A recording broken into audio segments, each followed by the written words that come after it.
Welcome to another episode of Surgeons' Lives. I'm your host, John Monson. My guest today is Phil Schauer, who's a bariatric surgeon par excellence. He currently serves, and I have to read this properly, as the United Companies Life Insurance Company / Mary Kay and Terrell Brown Chair and Professor at the Pennington Biomedical Research Center in Louisiana State University. Wow, that's quite a mouthful.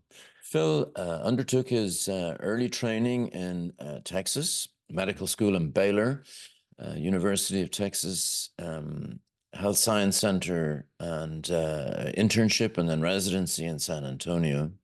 And he was one of the named players who went to Duke in the early days of minimally invasive surgery. And there are several people we can talk to him about who shared that experience. He established his name and his reputation whilst serving as a bariatric surgeon in the Cleveland Clinic and professor of medicine in the Lerner School. He's a little unusual. Maybe he'll tell us that's not the case, but he's a little unusual in bariatric circles because he's a real full-blown academic. He is somewhere approaching 400 publications, multiple New England Journal articles, NIH funding, etc. Really a dean's delight, if you would like. He recently moved to Louisiana from Cleveland, and I was interested to talk to him today about his career, obviously, his life, surgeons' lives after all, but also his thoughts on the way medicine and surgery has changed, what his strengths are, and where he sees the future going in terms of bariatric surgery, but also the way organizations and societies run themselves. So without further ado, let's go and talk to Phil Schauer. I'm John Monson, and this is Surgeons' Lives. So thanks for joining today. I appreciate it. This is a very open-ended and casual conversation. It's called Surgeons' Lives, but the subtitle is called Stuff That Matters, because to some extent, I'm more interested in, obviously we'll spend a little time talking about your stellar career, but there's other aspects to surgeons' lives that when the lights go out at work and what you're left with is perhaps a little more important. But what I'd like to do is, as I do with most of these interviews, is to ask you just to give us a brief little life and career history, starting with the words "I was born in." Okay. So I suppose we are live. I see the recording button Yes, going. we are. So, okay, there's no intro. We just do it. Okay, I Yeah, love it. and I don't And really edit it either, so and and by the way, may I say thank you for doing this. no. I think this is brilliant. Um, you know, all of us kind of in the academic world or even outside the academic world as surgeons, we know about each other's work, Yeah, but there is a lot behind each individual that we often don't have the opportunity to delve yeah, into. Yeah. that's the point. Yeah. And now, But John, my only fear is as we talk along, I just don't want to bore anybody to death. That is my fear. Okay. So I can press delete. okay. There you go. Okay. So I was actually born in Phoenix, Arizona. I was the uh, fifth of six children in somewhat of a traditional Catholic family. Um, we only lived in Arizona. I only lived in Arizona for a couple, 2 or 3 years until we moved to Northern Virginia outside DC. Okay. And moved because my father, he was an architect in private practice. He was a great architect, but he was a lousy businessman. And unfortunately, he went bankrupt. And you can imagine, he was in his 30s. He had 6 children. Oh So gosh. um, he got a job, a secure job with the government. So he moved his entire family to the Washington, D.C. area. He actually was an architect for the Air Force. He worked at the Pentagon. But I grew up in just a wonderful environment in the 60s and early 70s. in Northern Virginia, outside of Washington, D.C. There was a lot of fascinating cultural things happening in the late 60s. We all know about in Yeah. the early 70s, and you know, myself and my siblings, a fairly close family, and that's kind of how I grew up. Yeah, it was fantastic. What is the origin of Schauer? Yeah, Schauer is German, German. and there's a whole nother story about that. I'm not sure I could share on this show, but well, can I You tell can you the share. story? I'm going to Yeah. try to give you the PG-13 version. Yeah. So my older brother Neil, years ago, did a research. You trace your family roots and Yeah. stuff, and so we traced it, and the Schauers, our Schauer branch came over, I don't know, in the mid late 19th century. They settled in middle America, Montana, and so forth. But he went back further, and it seems that a preponderance of them came from Austria. Huh? And if you search more, there was a particular town in Austria that seemed to have a lot of these people. And the name of the town is it's a curse word. It's a really bad curse word. In fact, it's the F word. Right. Yeah. So the name of the town in Austria was called Fucking, and Wow. is pronounced Fuking, I believe. Okay. Now the story goes, if you Google this, you'll find the story about this town because after World War II, the British and American soldiers, got over to Yeah. Austria. Yeah. They found this city or this town. It was a village really, and they kept stealing the sign. Of course. And so for about 2 decades, the poor little village, they didn't know it was a bad word. They kept replacing the darn signs. And then finally, there was a couple of referendums from the town that changed the name, and they said, no fucking way. Literally, So, green white. does it have a meaning in Austrian, or is it just a Yeah, name? it's a kind of a nebulous meeting. Yeah, Yeah. Yeah. meaning. Yeah. And then finally, I read just 4 or 5 years ago, they actually changed the name to something like Fuging, Fugging. So when They people lost. tell me, They lost their nerve. yeah, so when people tell me, Phil, where are you really from? I say, I'm from effing Austria. There you go. That's So great that's about story. as funny as I'm going to get on the show. Okay. That's You a got great it. story. I shot my So, wad. so where did medicine come from? I mean, your dad was an architect, but was there medicine in the family? No, no. There's everything else in the family, but yeah, it wasn't. Yeah, I'm the only one. I don't have any even distant relatives. Um, I just sort of, migrated to that. You know, in high school, sciences. I was pretty strong there, and I was also interested in law too. But it seemed like medicine really fit me well with the science and the ability to impact humans' lives. That was meaningful to me. You went to Baylor. That's right, Baylor College of Medicine. Yeah, Did you go straight into medical school or did you do yeah. something? Well, the United States, you could do your undergrad first, unlike the UK. Yeah. So I went to Texas A&M for my undergrad, and I did. Back then, there was a program where you could do just usually it's 4 years. You get a degree, but I was able. I applied earlier, my junior year of college, and got into med school a little bit early. Um, and so went right into med school at Baylor in Houston, um, right after 3 years of undergrad. So yeah, and then you San Antonio for residency? Yeah, University of Texas San Antonio, residency there for it was a 5 year program that I shrunk into 7 years. Yeah. Yeah. The long course. Yeah. Yeah, yeah, yeah. So I mean that's all very Texas-y. Were you planning to stay in Texas or Well, it started in Texas because by the mid 70s, my father's job was transferred to Dallas. ah And uh, so my three older siblings had already sort of finished school and started their adult lives, and the three younger ones, we went with our parents to Dallas. And so I finished high school in Dallas, and then took advantage of just phenomenal higher education opportunities in Texas at Yeah, just sure. enormously cheap. I mean, it's practically free. Yeah. Now you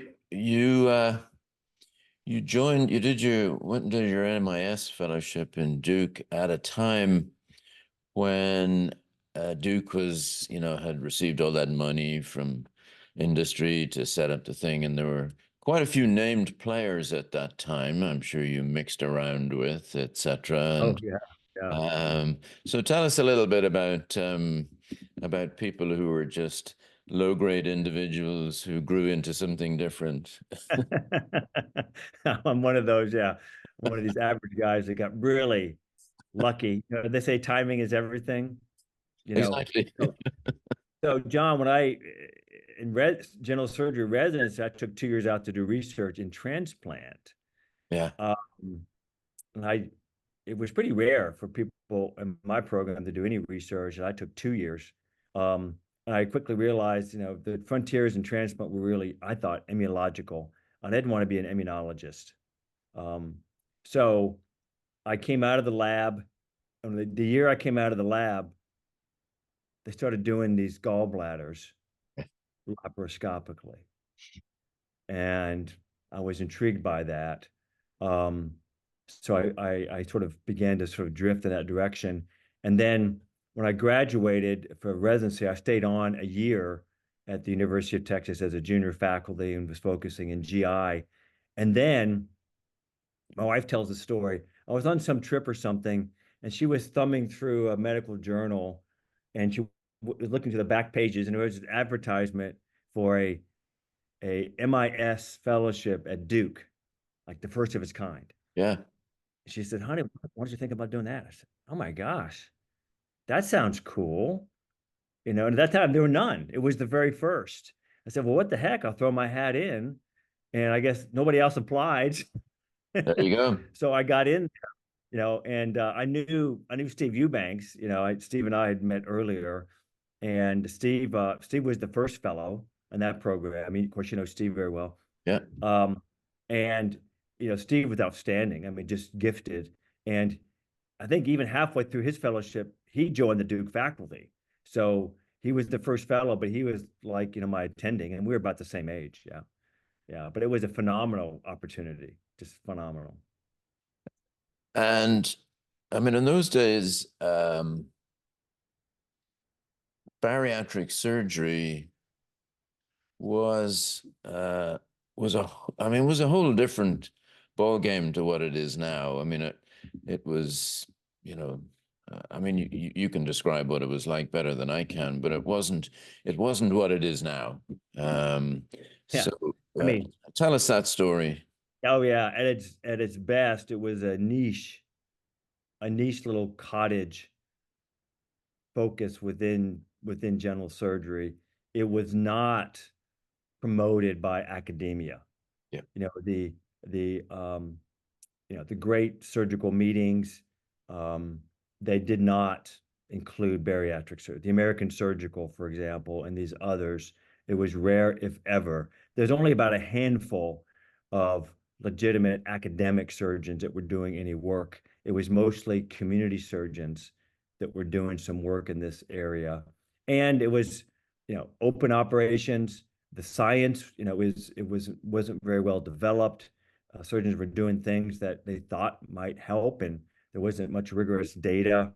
It just didn't get much, you know, attention by academia. But when I was at Duke, we didn't do any bariatric. That came later, actually. And at that time, and it's not totally gone away now, but at that time, of course, it was, it was quite discriminatory in the sense that, it was generally considered that the patients were at fault. This was their own fault to be like this, and why should we be bothering with these people? And, insurance companies took years on either side of the Atlantic actually to decide that bariatric surgery was legitimate. I mean, it's still not quite there yet, but so it was almost as though if you were a bariatric surgeon, you were not quite a member of the club, you know. Yeah.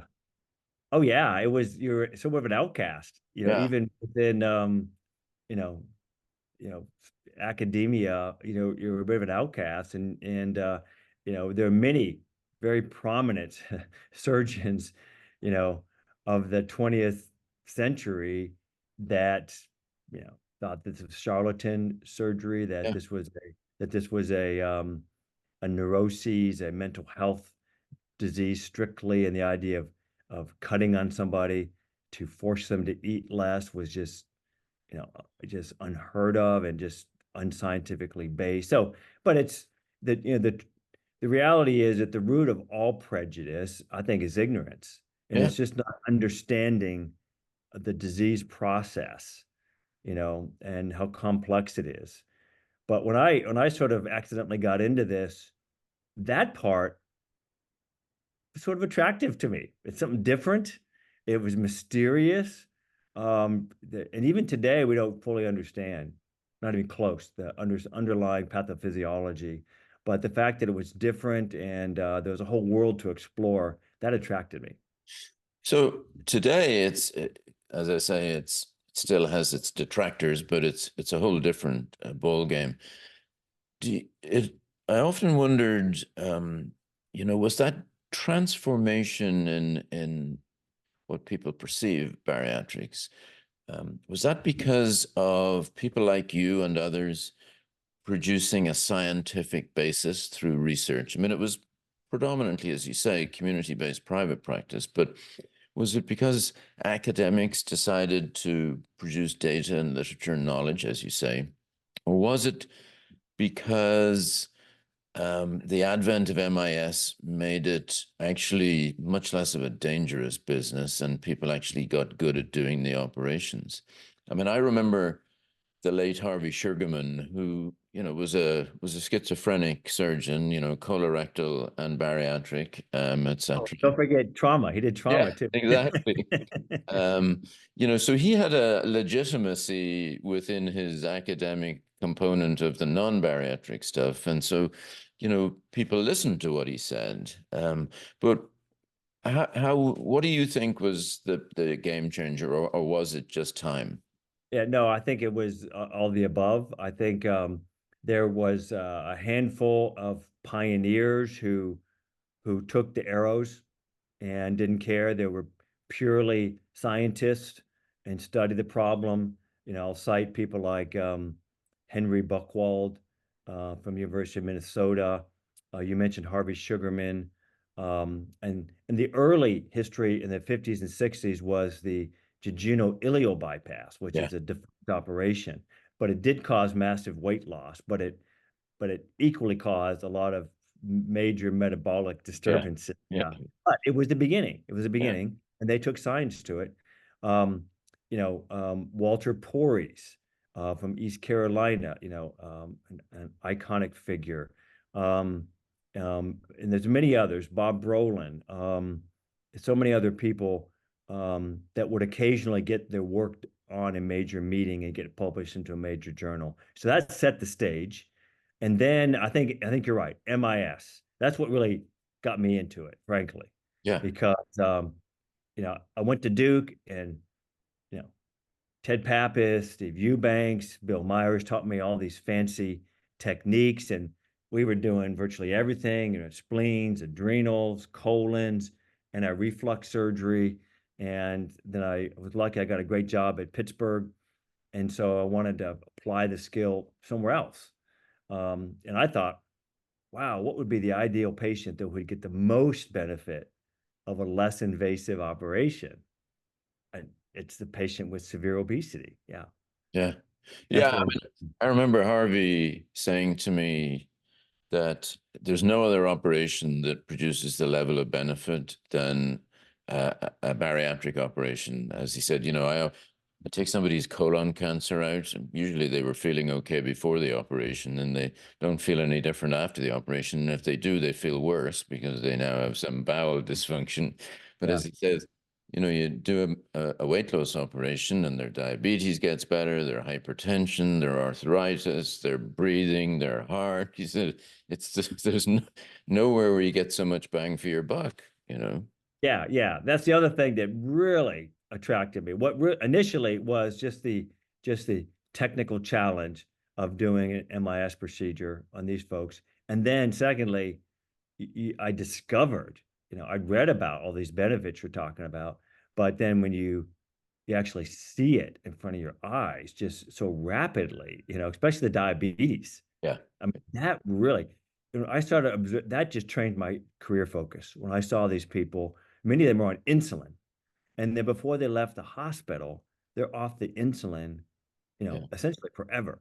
And so, oh my gosh, there's something that can be studied here. Yeah, so it was very attractive. Yeah. So, when you took your Pittsburgh, started your Pittsburgh journey, what was your ambition at that stage? Did you want to be rich? Did you want to be famous? Did you want to discover the cause and cure of obesity, or some mix in there? I mean, what did you want to be?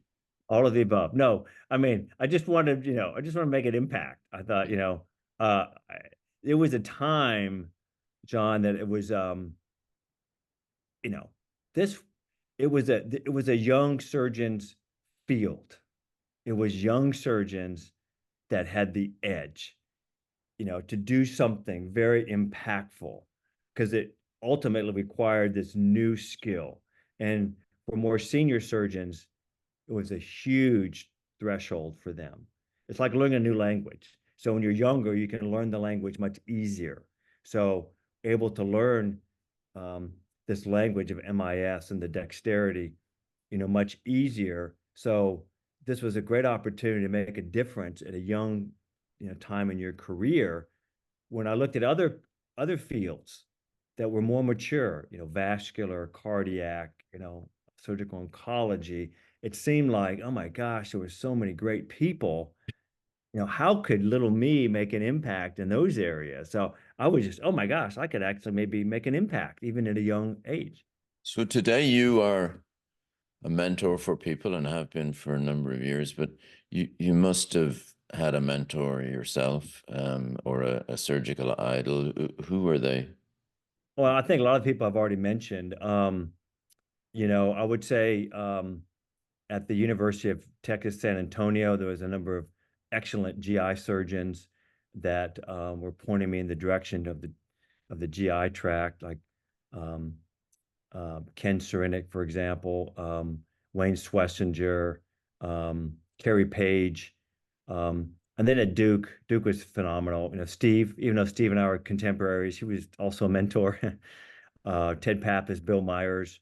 I mean, those are the guys that they started this MIS fellowship. I think Duke was the first sort of academic, and they got a bunch of money from U.S. Surgical from and Yeah. David Sabiston. That's an interesting story, and he did a lot to elevate MIS because a lot of chairmen at the time, didn't give it much credence at all. Um, Yeah, so that I'm sorry. He ticked that box, lead follower got out of the way. He got out of the way. He didn't stop it. Whereas so many department chairs were dismissing it and saying, "I'm not having anything to do with that." I mean, it wasn't his thing, but he certainly allowed it happen because he saw there was something there. yeah. Yeah, and it took somebody, like him of his stature. I mean, at that period, and we're talking, the early 90s, early mid 90s. I mean, everybody knew Dr. Sabiston, chair of Sure. Duke and Yeah. editor of Annals of Surgery, and for him to, endorse the concept was huge, huge. Yeah.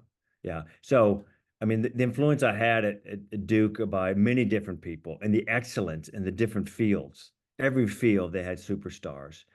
That was phenomenal. And then, in Pittsburgh, um, influenced by a lot of my, colleagues there. And then I started to, get into the bariatric and then the a lot of outside people. There wasn't a whole lot of bariatric surgery being done at Pittsburgh, but I got influenced by, Harvey Sugarman, for example. Um, after and I should mention the community also. Alan Woodgrove. Alan Woodgrove, community surgeon. Hmm? He was the one he was light years ahead of everybody. In 1993, when most surgeons were still struggling with the gallbladder, and Yeah. if you were putting a band in, right, Yeah. he was doing laparoscopic gastric bypass. And I tell you, I never forget. I was at a SAGES meeting, and this was 93, maybe 90, no, maybe 94, 95. I think I was still a fellow. He presented his series of, I don't know, 100 laparoscopic gastric bypass, totally laparoscopic. My mouth just dropped. Oh my gosh, how did he do that? And so he was, I called him up. I said, please, Dr. Whitgrove, let me come and just, watch you do this. He said, yeah, come on, you know. And, I went to his OR, and his partner was Wesley Clark, and they published their initial series together. And I took notes, and then a few other people like Bruce Shermer let me go into. He was doing open surgery, and Bob Brolin. I learned how to do it open too, and then I put it together and just started doing it. So one of the early Surgeons' Lives interviews I did was with a very old friend of mine, George Fielding, George, um, what a character! I love him.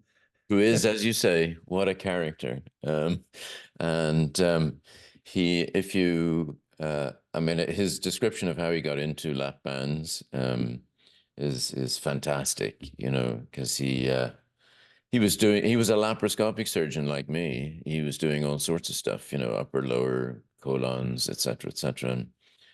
And Paul O'Brien said to him, George, you should come and look at this because you're really fat, and you would probably be able to understand.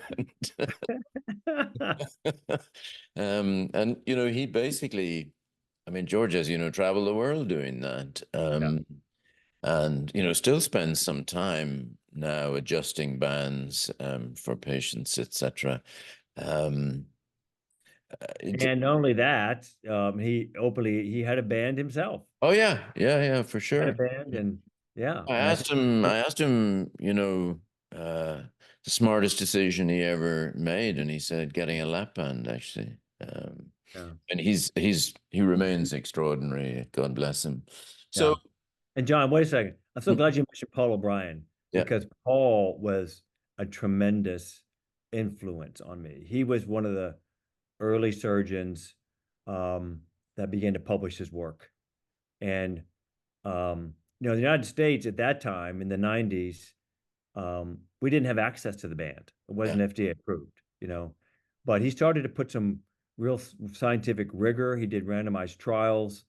He and John Dixon, they were partners. John Dixon is a scientist, a physician, did some very elegant work. I invited him to Pittsburgh multiple times to give lectures and training courses, and just a wonderful scientific mind. Yeah. So at that time, and I'm still dangling this carrot in front of you, both Paul and George, I mean, it's not a secret, nor is it disparaging, made a huge amount of money doing those operations, and either from industry or just doing them. And although I'm sure you were not on the bread line in Pittsburgh, I mean, you still had not gone to the dark side of just making lots of money. And in fact, you went on to the Cleveland Clinic, where I think most people, have associated with the big body of your work, etc. So, were you ever tempted? Um, I don't know. Of course, everybody wants to make a living and raise a family, but to me, it was just so exciting to be on the cutting edge. There was so much more to learn. I mean, what got me excited to wake up every morning was, what new thing can we do today? What new study? That's what motivated me more than anything. I will say that again, luck has a lot to do, I think, or timing. Um, in Pittsburgh or Western Pennsylvania, um, we were somewhat lucky in that some of the commercial carriers in that area did cover the surgery, whereas the rest of part of the country they didn't cover it, and they reimbursed pretty well. Of course, that all went to the department or the Sure. to the school, and I got a decent salary, but that certainly helped. That certainly helped us accrue a pretty rapid, big experience. Yeah. So your career in Cleveland Clinic is part of the record and hugely successful. Great scientific endeavor. How would you describe your leadership style then and now? And I'll start by saying, by and you I hope you won't be offended by this, but I suspect you will not be Okay, offended lay by it it. on me. That's okay. Um, uh, some years ago, I had reason to ask somebody what it would be like working with Phil Schauer. And the answer was, well, he's a pain in the ass. He's high maintenance, but it's worth it. Well, John, I consider that a compliment. Yeah, exactly. 'Cause you know what? I guess when I made my decision, you know, I'm going to try this academic thing out. I thought, okay, if I'm going to do this, let's try to make an impact. Let's try to make a difference. So at the end of the career, we can say, okay, we move the needle in some way. So it's not easy to do that. Yeah. But, I was very passionate what I was doing. And, you know, uh, for all the things we'd already talked about, obesity was the redheaded stepchild of all the other specialties. It never got much attention. And many people in high levels didn't think what we were doing was appropriate. So I felt, somewhat defensive about defending my field um, and the science behind it. So maybe I had a little chip on my shoulder, but you know what? That's okay. Sometimes that really drives people to do things they never thought they could do. So I guess another way of asking what your leadership style would be to ask you, what are you good at? Yeah, well, I think trying to have a sort of a long-term vision. So when I first started out, I wanted to put some science. So our field didn't have a lot of scientific rigor in terms of clinical study, randomized controlled trials. Those are very difficult to do. So I wanted to figure out how to do that. Um, I also wanted to train the leaders, put a lot of stock and effort into fellowships, and I had a lot of fellows. So building that up, and I'm really proud of a lot of where my fellows have gone. My first two fellows hit a home run. Yeah. Nin Win is chairman of surgery at University of California, Irvine, and Saeed Ikramuddin is chairman of surgery, University of Minnesota. So, I mean, hit a home run right there. Pure Yeah, luck. Pure luck. I not mean, I bad. got some talented guys and just got out of their way. Yeah. Yeah. So I think having a vision and, working toward, accomplishing those scientific and educational goals. Now you have been able to avail of the opportunity of a new adventure.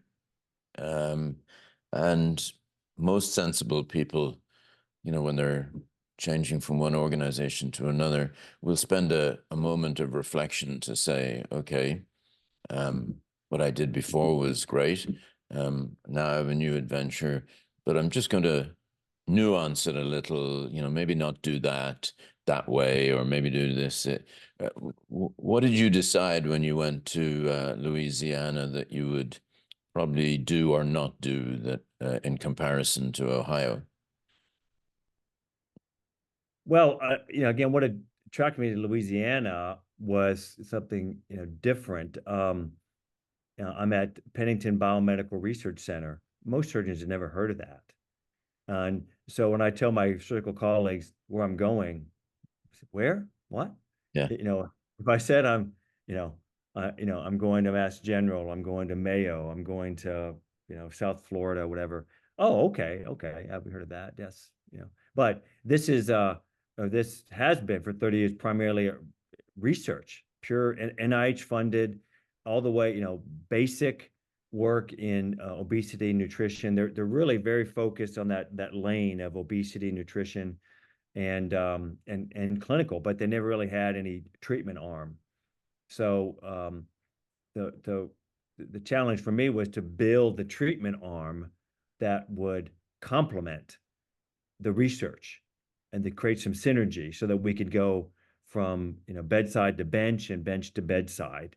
And what was different than in Cleveland we had phenomenal investigators too, but we didn't have the depth in Cleveland as Pennington. But you had the other way around. I mean, you had Exactly. massive volume, but not necessarily the research, whereas in Pennington you have the research, but not necessarily the volume. And of course, Pennington, as before in Cleveland, has the advantage of having an Irishman. That always helps.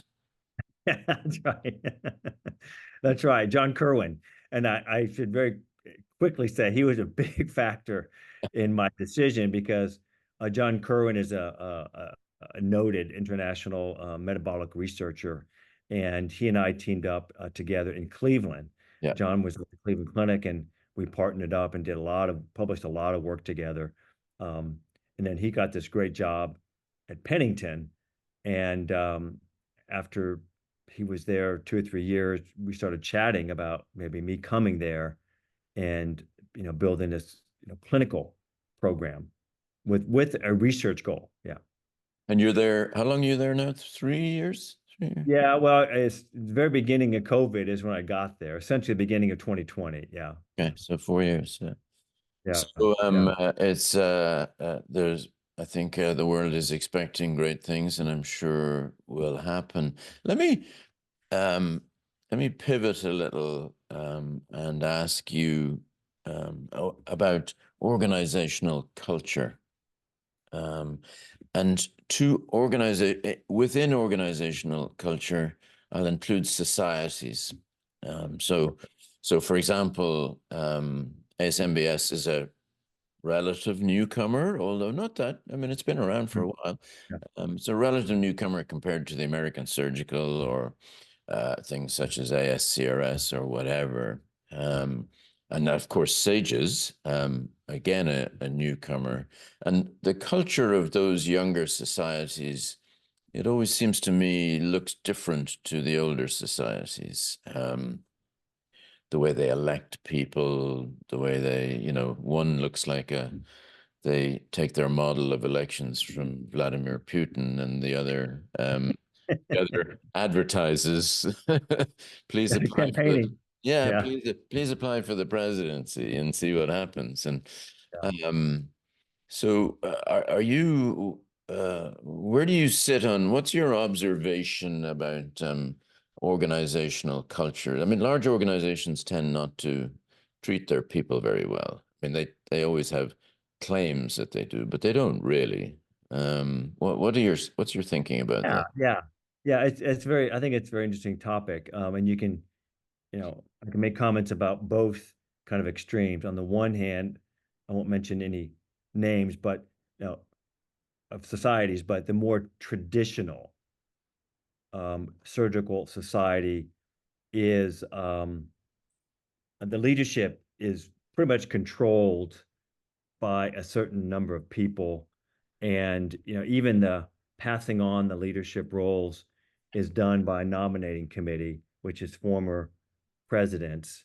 And so for someone to have a chance at leadership, they have to somehow appeal. They have to either look or come from a certain type of institution, and typically, rightfully so, the top tier academic centers are the ones that seem to have the best chance at leadership roles. So, and I think the downside of that is it excludes a lot of talent.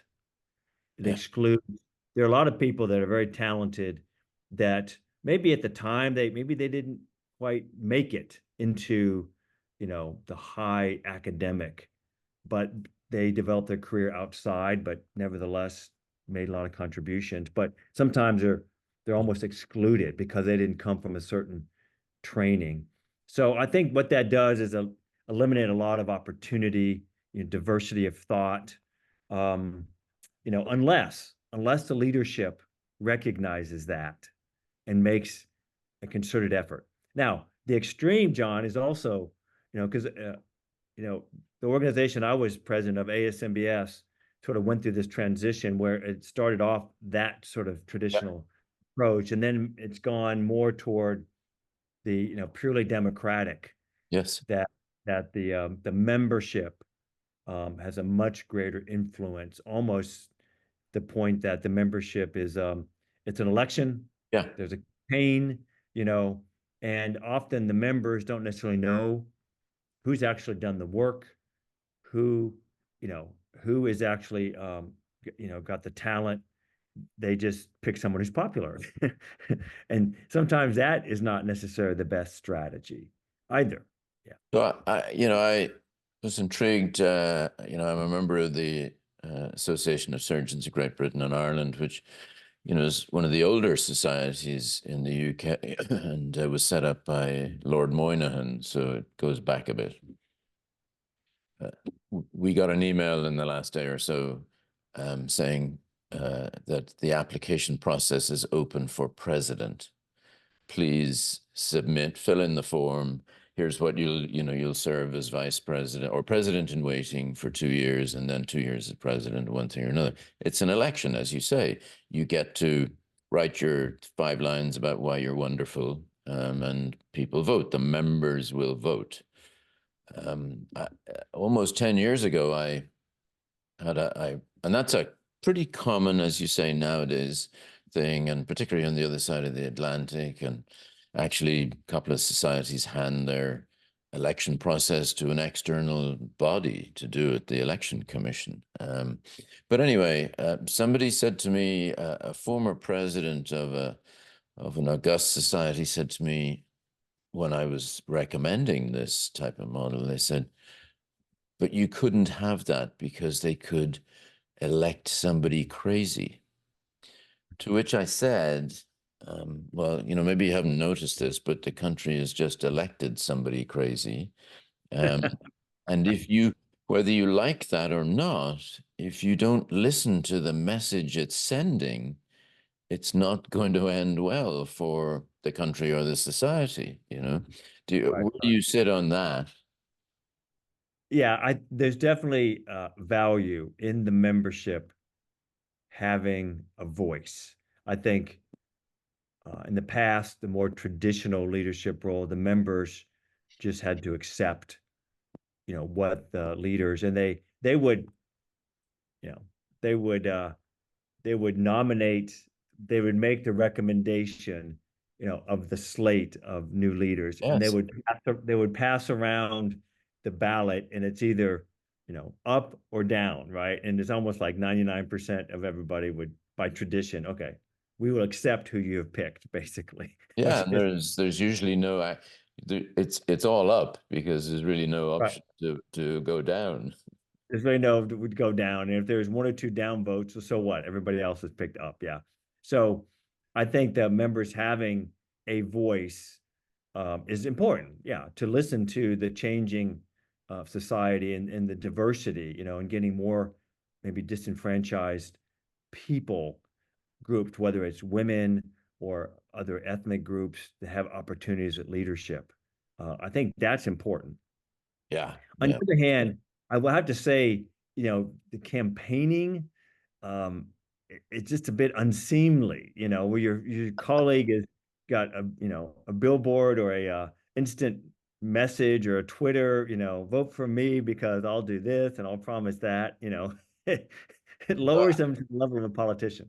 I don't know the answer to this, so I'll ask you. When you were elected president of ASMBS, was it done by the men in gray suits or because you ran an excellent election campaign? Oh, there was at that time, it was decided by the nominating committee. And I'll never forget because Walter Porres, I was on the executive council, and Walter Porres just tapped me on the shoulder, and because he was the outgoing president, and he said, Phil, would you be interested in being the president? And I almost went hypotensive on him. I said, You know, what? The late Richard Nixon once said that all the great decisions in the world are made by men with black shoes and knee-length blue socks. That could So, be true. Yeah. so here you are in the prime of your career, let's say. Um, Thank you. Thank you. well, I'm just saying it. Okay, yeah. I'll take it. Yeah. Do you have any regrets?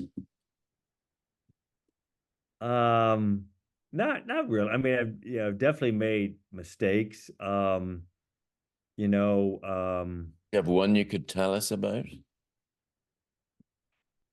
I have to think about it just a bit. You know, but I will say that, in general, if you look at anybody's career that's made an impact, if you look at it closely, it's an individual who took risks, Sure.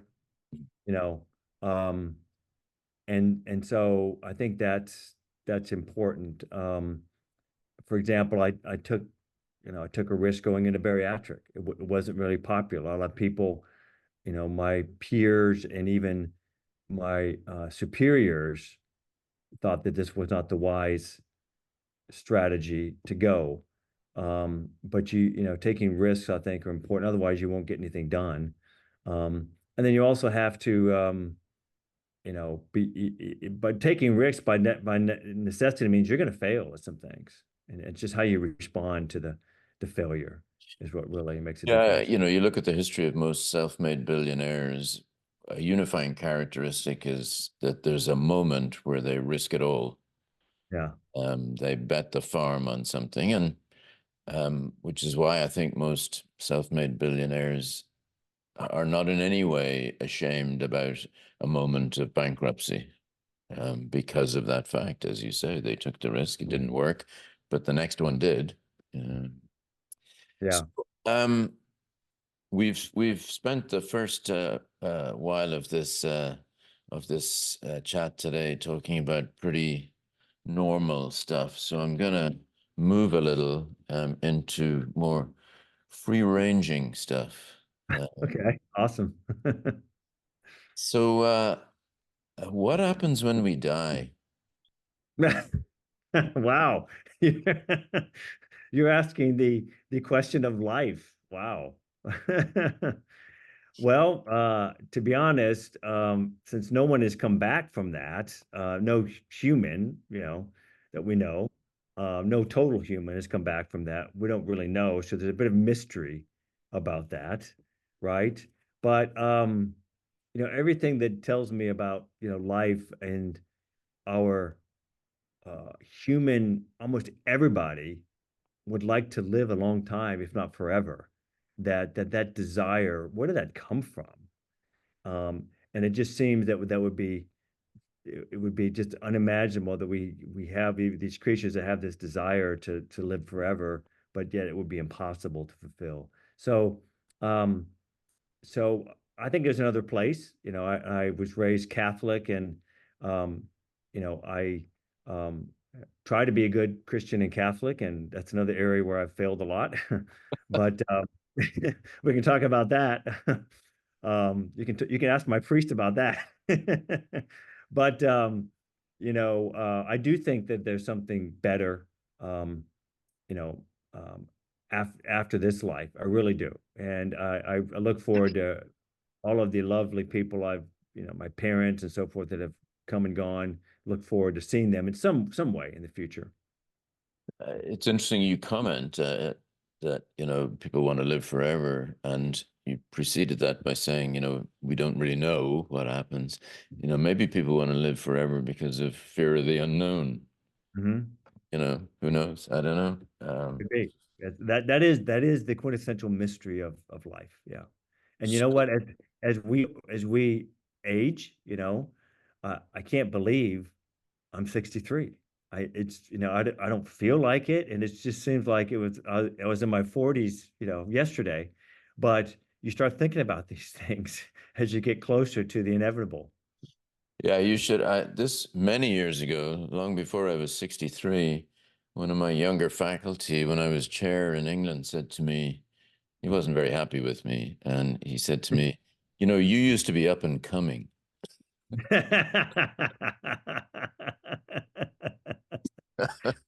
Oh, that's Great. gonna be one of the biggest put downs. Yeah. Exactly. Exactly. So could you predict the greatest thing that'll happen in the next decade? Oh my gosh. You mean within surgery or just You in choose. general? You choose. Well, I mean, again, if past is a little bit of prologue, the thing that's affected us, is the personal commute computer, the internet, um, and the ability for massive amount of humans to interact with each other, the sort of social media stuff, and then artificial intelligence. I mean, that it's got to have a massive impact that we can't even perceive, and how that's going to Sure. affect us. I just hope I'm around a bit to get an early taste. It hasn't really made an impact yet, but the promise is, amazing, and also the potential threat of it also is very scary. Especially politics today, how divisive, Yeah. uh, in every country. It's not just the U.S., but every Oh, country is for some. sure. Yeah, Right. yeah, for sure. Just a little quick yes, no answer, I guess. In 10 or 15 years, are we going to be operating on obese patients, or are the Ozempics of this world going to sort that out? Yes, 10 to 15 years we'll be operating. We'll be doing a lot more, So a the lot. you're not a believer in the drugs, Oh no, I am a believer in the drugs. but they just won't wipe it all away. No, they won't wipe it away. Not in 10 to 15 years. They Okay. won't. All right. Okay. There's too many So problems with drugs. yeah. They're wonderful. They're wonderful. And they're going to actually help surgery. Oh, yeah. It's part of the journey.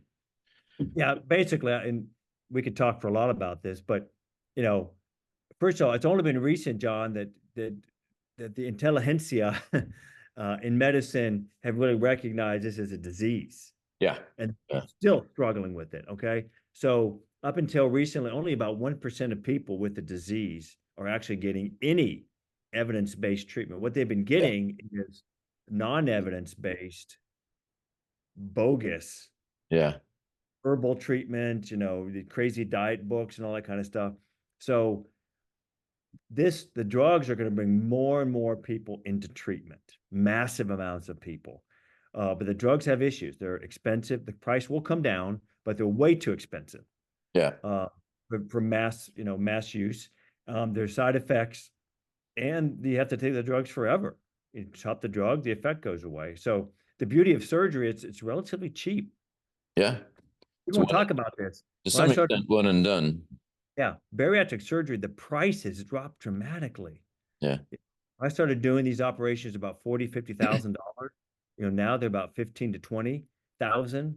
When I started operating, a new car um, was a lot cheaper than surgery. Now you can't buy an old used car for the price of bariatric surgery, and it's going to have an effect the rest of your life. So you amortize the Yeah. benefit over a lifetime. So, and the drugs are not as powerful and they're not as durable. You have a dinner on Friday night for guests, and you have two spare seats.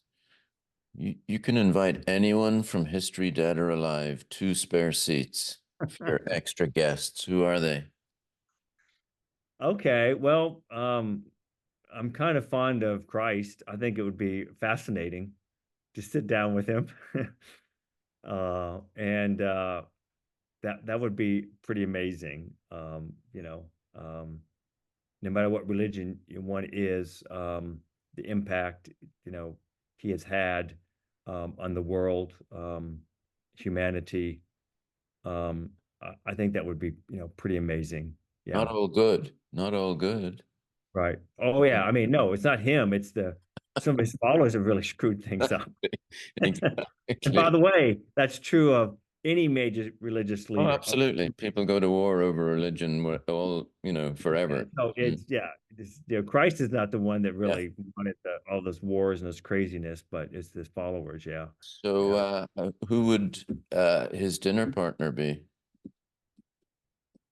Um, wow. I mean, I have so many heroes. It's really hard to choose. Like maybe let me just go a little different. I might say this would be number two ranking, but Yeah. uh, historical figure that made a difference. I mean, I kind of like underdogs and people that were not thought to do much but had a huge impact. Let me just throw out someone like Winston Churchill. I'm a big fan of Churchill. Um, Yeah, I'm fairly sure Winston Churchill would not accept being number two to Christ. Um, I think you're probably right. yeah. I think you're probably right. Yeah. Yeah. Have you But ever have you ever asked anyone for an autograph? um let me see. Have I asked anybody for an autograph? Um, I'm not sure that I have. Um, but there are plenty that if I had the opportunity, I probably would. Yeah. Are you are you a sports fan or not? Oh yeah, for sure. For sure. So, who is your team? Okay. In terms of sports figures, um, Well, I kind team. of like, yeah, well, oh, the team. Yeah. Well, let's go with, individuals because Okay. I'm enthralled with sports figures who achieved the excellence, but also had um a sociologic impact on the world. Okay. So I'm really intrigued by Muhammad Ali. I'm Yeah. really, you Yeah. know, just the amazing. I don't necessarily agree with all of his, politics or anything, but just, the risks he took, going back to risks, right? This guy really put his career on the line, and who knows what would have Why? happened. He gave it away. He gave his Yeah, career away. bet The it all. He prime bet of it his all. career, he gave away. I admire people that bet everything. He He bet would be everything. good. He would be a good dinner guest. It would be a great dinner guest. Yeah. What's your favorite movie? Oh, that's an easy one. Yeah. Uh, Godfather. The whole series or just one? Well, both of them. Both of Yeah. them. I can't, picking one of the other. That I've seen it a million times, and just incredible art and drama, and the acting. Just masterpiece. Did Ma- you model your leadership on The Godfather? No, absolutely not. Yeah. Also, I'd pick another close one, Schindler's List. That movies rarely move me. That one, I mean, I cried. Yeah, it's an I extraordinary just movie. literally, I didn't want to see it with the family or anybody else. I saw it by myself the first time, and I just cried. Yeah, Yeah, it's an extraordinary piece of work. Do you have yeah. do you have music chosen for your funeral? Not yet. I haven't quite started the planning of the funeral just quite yet. I chose the music for my funeral many years ago. Oh, did you? Well, Yeah. this is a two-way learning street here. This is not all about me, so maybe you'd share what yours is. Well, just a couple of traditional, Abide With Me, etc. But the one that my kids all know they have to play is Rocky Raccoon, the Beatles. Okay, great. I get it. So if you're going to ask me what's my favorite pop group, this is not even a close second. It's the Beatles. Oh, Exactly. it is. Again, their story. Again, I really get a kick out of these four lads from Liverpool, working class, you know, got together by pure accident, and they had their own individual native talent, but they created something that was unique that's never been duplicated. And it wasn't contrived. Nowadays we have these American idols and we have all these contrived, sort of processed stars. Oh no, it wasn't These contrived. guys are pure organic, and they were successful because and they weren't very good initially. My understanding, they weren't very good, but they Yeah, just but I agree with you, and a couple of things are interesting. I'm a huge Beatles fan. It's an overused term, but I think Paul McCartney unquestionably is a genius. He's a musical genius. Um, and the second thing is, if you watch, I don't know if you watched the Let It Be Oh movie. yeah. Oh, I saw it. It's amazing. That's it's an amazing thing to watch as to how they arrived at the end piece, etc. And of course, the other person or two people who I think are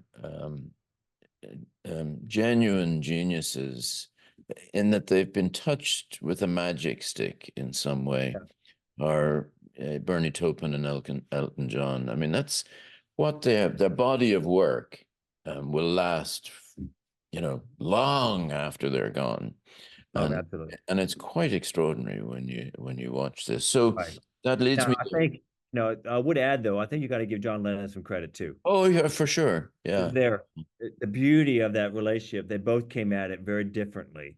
And McCartney was more the melodic, and most of his themes were very positive. Lennon was more on the darker side, yeah, but when they sure. blended, created something that was unique. And I think both of them were definitely better I- together than Oh yeah, separate. yeah, and it's interesting, all four of those individuals that we mentioned, they may be enormously gifted geniuses, etc. None of them, even though they necessarily display it all the time, none of them suffer from false modesty. They understand that Yeah. they are better than most, which is interesting. Okay, three more. Cats or dogs? Dogs. Oh yeah. Sure. Mac or Burger King? Probably McDonald's. Yeah. And beer or wine? That's a tough one. That gets into both of my schizophrenic personality. There are times when I really glass of wine is sophistication and high level discussion, but there's a time when I want a beer, hot dogs, you know, football, baseball. Yeah, so that's a toss up. Yeah, yeah. I'm not one of those guys. I love wine, but I'm not one of those guys that can tell you the vintage, the year. You are. I can tell that you No, are. not at all. But neither of us are George Fielding. Okay. All right. Yes. Yes. I'm George sure is George. extraordinary. Yeah.